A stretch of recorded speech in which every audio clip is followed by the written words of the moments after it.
जय हिंद दोस्तों, मैं दिशा आपका स्वागत करती हूँ अपने आदर्श पूर्व आईएएस ग्रुप में। आज हम सामाजिक एवं राजनीतिक जीवन कक्षा 6 की एनसीईआरटी में दूसरा अध्याय शुरू करेंगे। हमने अपने पिछली कक्षा में पढ़ा था। पहला अध्याय था वो था विविधता। उसके बारे में हमने डिटेल से पढ़ा था। आज हम दूसरा चैप्टर शुरू करने जा रहे हैं। तो हमारा आज का दूसरा अध्याय है विविधता एवं भेदभाव। हमारे संसार में जो कुल मुख्य 8 धर्म हैं, भारत में उन 8 धर्मों के मानने वाले भी रहते हैं। अब यहाँ 1600 से ज़्यादा भाषाएं बोली जाती हैं, लोगों की मातृभाषाएं हैं वो। यहाँ 100 से भी ज़्यादा तरह के नृत्य किए जाते हैं। ये है एक विविधता। यह विविधता हमेशा खुश होने का कारण नहीं बनती। हम उन लोगों के साथ सुरक्षित एवं आश्वस्त महसूस करते हैं जो हमारी तरह दिखते हैं, बात करते हैं तो कपड़े पहनते हों, हमारी तरह सोचते हों। कभी कभी जब हम ऐसे लोगों से मिलते हैं तो हम उनसे बहुत भिन्न होते हैं, तो हमें वे बहुत अजीब और अपरिचित लग सकते हैं। होता क्या है दोस्तों कि इसमें जो है हमारे भारत में बहुत सारी विविधता है ना। मतलब रहन सहन, खान पान, संस्कृति की, धर्मों की, है ना। लेकिन हम सब एक तरीके से रहते हैं। जब क्या होता है कि जब विविधता में जैसे बहुत से पॉइंट्स आते हैं, जैसा कि मैंने बताया आपको, धर्म है ना, धर्म है, रहन सहन है, खान पान है। जब हम इन विविधता के अंदर के जो इन पॉइंट्सों में जब हम भेदभाव करने लगते हैं, फॉर एग्ज़ाम्पल मान लीजिए कोई हिंदू धर्म का व्यक्ति है और वो मुस्लिम धर्म के व्यक्ति से भेदभाव करता है। किस बेस पे? कि वो दूसरे धर्म का है। अगर वो इस तरीके का कुछ करता है तो फिर ये भेदभाव हो गया, ये विविधता नहीं रही। हम जैसे एक जैसे लोग हैं ना, एक जैसे लोग अपने जैसे लोगों को बहुत ही ज़्यादा करीब रहते हैं, है ना। जो हमसे थोड़ा अलग दिखते हैं हम उनसे थोड़ी दूरियां बना लेते हैं, और यही दूरियां जो हैं वो विविधता में भेदभाव क्रिएट करती हैं, है ना। ये बहुत दुखद बात है। ये हमारे भारत को अलग कर सकती हैं। इसलिए विविधता में कभी भेदभाव नहीं होना चाहिए। जहाँ भेदभाव होगा वहाँ विविधता बिल्कुल भी नहीं होगी। होता क्या है, अक्सर जो लोग हमसे भिन्न होते हैं वे हमें बहुत ही अजीब और अपरिचित लगने लगते हैं। कई बार तो हम समझ ही नहीं पाते कि वो इतने भिन्न क्यों हैं, हमसे इतने अलग क्यों हैं। तो क्या होता है कि लोग जो हैं अपने से अलग दिखने वालों के बारे में ख़ास तरह की राय बना लेते हैं। जैसे आप मान लीजिए, जैसे हिंदू धर्म में पहनावा कुछ और है, मुस्लिम धर्म में कुछ और है, किसी और धर्म में कुछ और है ना। तो हमारी एक मानसिकता बनी हुई है कि अगर हिंदू भाई साहब होंगे तो वो ऐसे होंगे, वो वैसे होंगे। तुरंत हम अपनी एक, है ना, जो पहले से राय बना के अपने दिमाग में एक जो पूर्वाग्रह रहता है उसके हिसाब से हम जान लेते हैं हिंदू भाई साहब हैं। मुस्लिम भाई साहब होंगे तो उनको उनकी दाढ़ी से, है ना, उनके पहनावे से हम पहचान लेते हैं। ऐसे ही सिख है, ऐसे ही बाकी के धर्म को, लोगों को हम पहचानते हैं। ये तो एक मतलब जो हमसे जो भिन्न दिखते हैं उनको पहचानने का एक छोटा सा एग्जाम्पल। बाद बाकी बहुत से ऐसे एग्जाम्पल हैं जिनके प्रति हमारे पूर्वाग्रह हमेशा से बने चले आ रहे हैं। चलिए अब हम बात करते हैं कि पूर्वाग्रह होता क्या है। क्या आपके दिमाग में ग्रामीण या शहरी लोगों को लेकर किसी प्रकार के पूर्वाग्रह हैं? क्या दूसरों के दिमाग में भी यही पूर्वाग्रह हैं? लोगों के दिमाग में ये पूर्वाग्रह होते क्यों हैं? जिन पूर्वाग्रहों को आपने अपने आसपास महसूस किया हो तो ज़रूर सोचिएगा ये पूर्वाग्रह लोगों को कैसे प्रभावित करते हैं। चलिए थोड़ा मैं डिटेल में समझाती हूँ। जैसे ये जो पूर्वाग्रह हैं वो हमको कैसे प्रभावित करते हैं। जो पूर्वाग्रह है वो पीढ़ी दर पीढ़ी पहुंचकर ये लोगों के प्रति नकारात्मक भाव उत्पन्न करता है ना। ये हमें दूरगामी सोच से भी वंचित करता है। ये लोगों में भेदभाव उत्पन्न करता है। पूर्वाग्रह से लोगों के विकास में भी बाधा उत्पन्न होती है। अब बात करें पूर्वाग्रह होता क्या है। जब हम किसी भी चीज़ के बारे में पहले ही कोई राय बना लेते हैं तथा उसे हम अपने दिमाग में बिठा लेते हैं, फिर और तो वह हमारा पूर्वाग्रह होता है। मतलब हम किसी की सुनते ही नहीं हैं, जो हमारे दिमाग में बैठा है मतलब वही सही है, बात बाकी सब गलत है ना। तो ये होता है पूर्वाग्रह। अच्छा, हम लोग अपने एक डेली लाइफ का एग्जांपल लेते हैं। अक्सर होता है क्या है, जब हम ये सोचने लगते हैं किसी भी चीज़ को, हम अगर ये सोचने लगते हैं कि इस काम को करने का कोई एक ही तरीका सबसे अच्छा और सही है, तो हम अक्सर दूसरों की इज्जत नहीं कर पाते। आप अपने आसपास का एग्जांपल ले लीजिए, आप अपना ही कोई एग्जांपल ले लीजिए। अगर आपको लगता है कि यही चीज़ अगर सबसे सही है, इसके अलावा कोई दूसरा ऑप्शन हो ही नहीं सकता, तो ये आपने अपना पहले से ही पूर्वाग्रह बना रखा है। तो अब आप दूसरों की किसी भी विचार को नहीं सुनेंगे, है ना, उसको इनडायरेक्टली आप उसकी इज्जत नहीं करेंगे, है ना। तो यही है। उदाहरण के लिए आप इसमें ले सकते हैं, जैसे अगर हम सोचें कि अंग्रेजी सबसे अच्छी भाषा है और दूसरी भाषाएं महत्वपूर्ण नहीं है, तो हम अन्य भाषाओं को बहुत ही नकारात्मक रूप से देखेंगे, है ना। परिणाम स्वरूप हम उन लोगों की शायद इज्जत नहीं कर पाएंगे जो अंग्रेजी के अलावा अन्य भाषाएं बोलते हैं, है ना। तो दोस्तों, कहीं ना कहीं हम रोज़ अपने डेली रूटीन में एक ना एक पूर्वाग्रह से ग्रसित रहते हैं। चलिए हम एक और पूर्वाग्रह की बात करते हैं, लड़के और लड़की में भेदभाव, है ना। देखिए, ऐसे बहुत से एग्जाम्पल मैं आपको देने जा रही हूँ जिसमें आप अपने आप बोलेंगे ये होगा, ये इसका काम होगा, ये उसका काम होगा। जैसे फॉर एग्ज़ाम्पल आप देख सकते हैं, वे बहुत ही सुशील हैं। आपके दिमाग में सबसे पहले आया होगा, सुशील कौन हो सकते हैं? केवल लड़कियाँ, है ना। उनका बात करने का तरीका बहुत ही सौम्य और मधुर है। आपके दिमाग में आया होगा लड़की। वे शारीरिक रूप से बलिष्ठ हैं। आपके दिमाग में आया होगा लड़का। वे शरारती हैं। आपके दिमाग में आया होगा लड़का। वे नृत्य करने और चित्रकारी में निपुण हैं। आपके दिमाग में आया होगा लड़की। वे रोते नहीं हैं। आपके दिमाग में आया होगा कौन? लड़के। वे उद्यमी हैं। आपके दिमाग में आया होगा लड़के। वे खेल में निपुण हैं, यानी लड़के। वे खाना पकाने में निपुण हैं, यानी लड़की।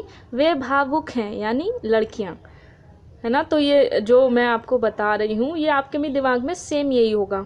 तो ये एक तरीके का पूर्वाग्रह ही है ना। हमने अपनी अपनी मानसिकता बना रखी है कि ये काम लड़कियां करेंगी, ये काम लड़के करेंगे। हमने सबको बांट दिया। अब उन पूर्वाग्रह से हम निकलना ही नहीं चाहते, क्योंकि वो पीढ़ी दर पीढ़ी चले आ रहे हैं, है ना।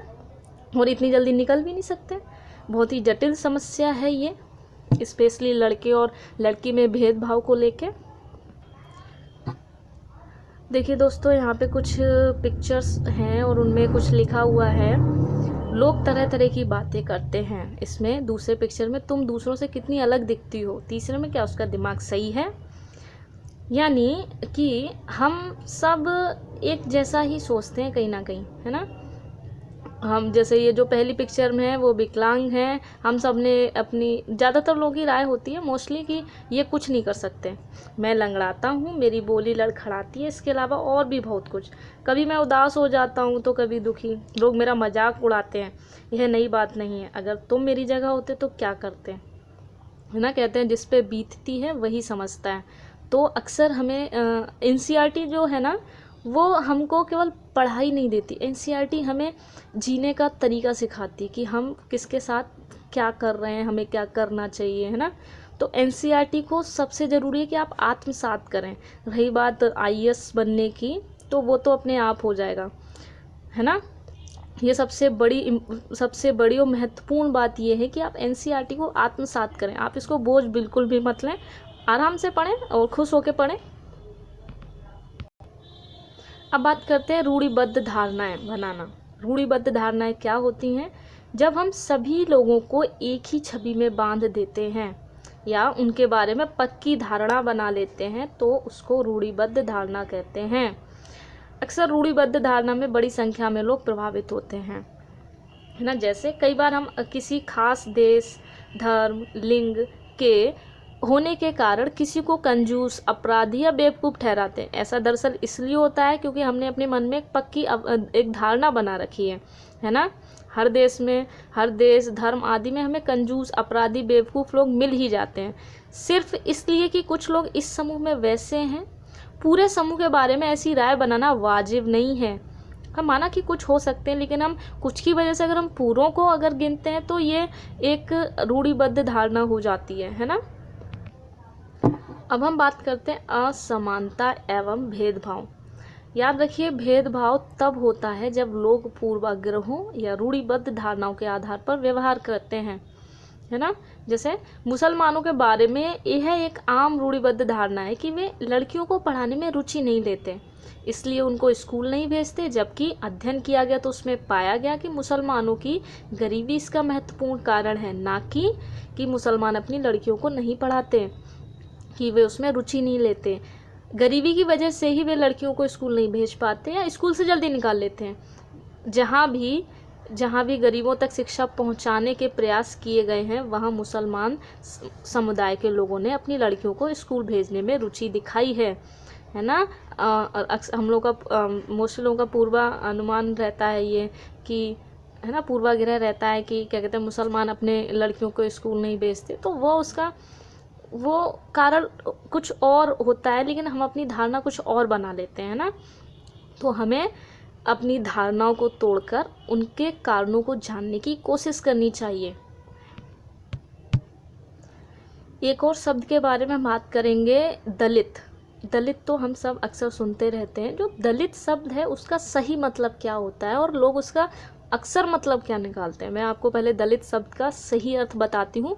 दलित शब्द का मतलब होता है जो मतलब क्या कहते हैं, जो मतलब अनुसूचित जाति के जो वर्ग के लोग होते हैं, वो अपनी क्या कहते हैं पहचान के रूप में दलित शब्द का प्रयोग करते हैं।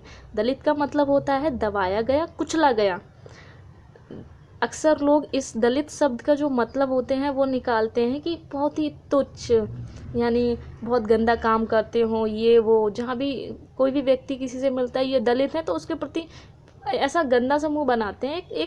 हमारी एक मानसिकता बनी हुई है उनके प्रति, है ना। तो हमें इन सब चीज़ों से आगे निकल कर आना होगा, है ना। हमारी एक रिस्पॉन्सिबिलिटी बनती है कि जिसके साथ काफ़ी समय से अगर बहुत कुछ हुआ हो, जो व्यक्ति मतलब जो समुदाय दलित है ना, हमारा फ़र्ज़ है कि हम उनको सहयोग करें और उनको उस लेवल से बाहर निकालें, है ना। ये हमारी ड्यूटी है। भेदभाव की अगर हम बात करें तो हमारे जो संविधान निर्माता है ना, डॉक्टर भीमराव अंबेडकर जी, उन्होंने इसको बहुत ही अच्छे से महसूस किया है। उन्होंने महसूस करने के साथ साथ उसको क्या कहते हैं, उससे सीखा है, उसको अपनी ताकत बनाई और लोगों को बताया कि अगर आपके साथ भेदभाव हो रहा है तो आपको शांत रहने की ज़रूरत नहीं है, उसके अगेंस्ट आने की ज़रूरत है ना। लास्ट डे यानी 6 तारीख को उनका क्या कहते हैं डेथ एनिवर्सरी थी, है ना। वो हमारे बीच आज नहीं है, लेकिन उनके सिद्धांत, उनके आदर्श आज भी हमारे बीच हैं और हमारा फ़र्ज़ बनता है कि हमेशा हम उनको अपनी आगे वाली पीढ़ी तक भी ले जाएं, उनके आदर्शों और सिद्धांतों को, है ना। तो जो डॉक्टर भीमराव अंबेडकर जी थे, उनके साथ बचपन में अक्सर ऐसा होता था, है ना। तभी वो इतने ज़्यादा क्या कहते हैं, वो इतने ज़्यादा इन सब चीज़ों से प्रभावित हुए कि उन्होंने इससे लड़ने की ठान ली। आज भीमराव अंबेडकर जी का नाम बच्चा बच्चा जानता है, पूरे वर्ल्ड में सब उनको जानते हैं। तो हमें किसी के साथ भेदभाव बिल्कुल भी नहीं करना चाहिए। संविधान के लेखकों ने इस चीज़ पर बहुत बल दिया था कि विविधता की इज्जत करना, उसको मूल्यवान बनाना, समानता सुनिश्चित करने में बहुत ही महत्वपूर्ण कारक है ना। कोई एक धर्म या भाषा या त्यौहार सबके लिए अनिवार्य नहीं बनना चाहिए। उन्होंने जोर दिया कि सरकार सभी धर्मों को बराबर मानेगी, इसीलिए भारत एक धर्मनिरपेक्ष देश है जहां लोग बिना भेदभाव के अपने धर्म का पालन करते हैं। और हमारी ये विविधता में एकता जो है पूरे विश्व में एक मिसाल है ना। लेकिन बहुत ही चिंता का विषय है कि असमानता आज भी हमारे आसपास मौजूद है। कभी चिंतन कीजिएगा कि आप या हमारे आसपास, है ना, हर वक्त कुछ ना कुछ ऐसा होता है कि भेदभाव की तरह होता है, वो समानता नहीं है ना। समानता क्या है कि समानता वह मूल्य है जिसके लिए हमें निरंतर संघर्ष करते रहना होगा। भारतीयों के लिए समानता का मूल्य वास्तविक जीवन का हिस्सा बने, सच्चाई बने, इसके लिए लोगों के संघर्ष, उनके आंदोलन और सरकार द्वारा उठाए जाने वाले कदम बहुत ज़रूरी हैं। तो ये तो था दोस्तों हमारा ये पॉलिटी एनसीईआरटी का दूसरा अध्याय। अब हम इसके अभ्यास पर आते हैं। आज का होमवर्क है आपका, लड़कियां माँ बाप के लिए बोझ हैं। यह रूढ़िबद्ध धारणा एक लड़की के जीवन को किस तरह प्रभावित करती है, उसके अलग अलग 5 प्रभावों का उल्लेख कीजिए। आप ज़रूर लिखिएगा, लिखने का प्रयास कीजिएगा। दूसरा क्वेश्चन है, भारत का संविधान समानता के बारे में क्या कहता है? आपको यह क्यों लगता है कि सभी लोगों में समानता बहुत ज़रूरी है? ठीक। तीसरा है हमारा, कई बार लोग हमारी उपस्थिति में ही पूर्वाग्रह से भरा आचरण करते हैं। ऐसे में अक्सर हम कोई विरोध करने की स्थिति में नहीं रहते, क्योंकि मुंह पर तुरंत कुछ कहना मुश्किल जान पड़ता है ना। ये कुछ क्वेश्चन थे, तो आप इन पर अपने कुछ 150 या 200 शब्द लिखने की ज़रूर कोशिश कीजिएगा। और एनसीईआरटी को मैं एक बार फिर दोहराना चाहूँगी, इसको बोझ मत समझिएगा, इसको आत्मसात करने की कोशिश कीजिएगा। इन क्वेश्चन पर आप ज़रूर चिंतन करें। आपको हमारा वीडियो कैसा लगा? आप हमारे चैनल को सब्सक्राइब करें ताकि आपको हमारा वीडियो सबसे पहले मिले। जय हिंद।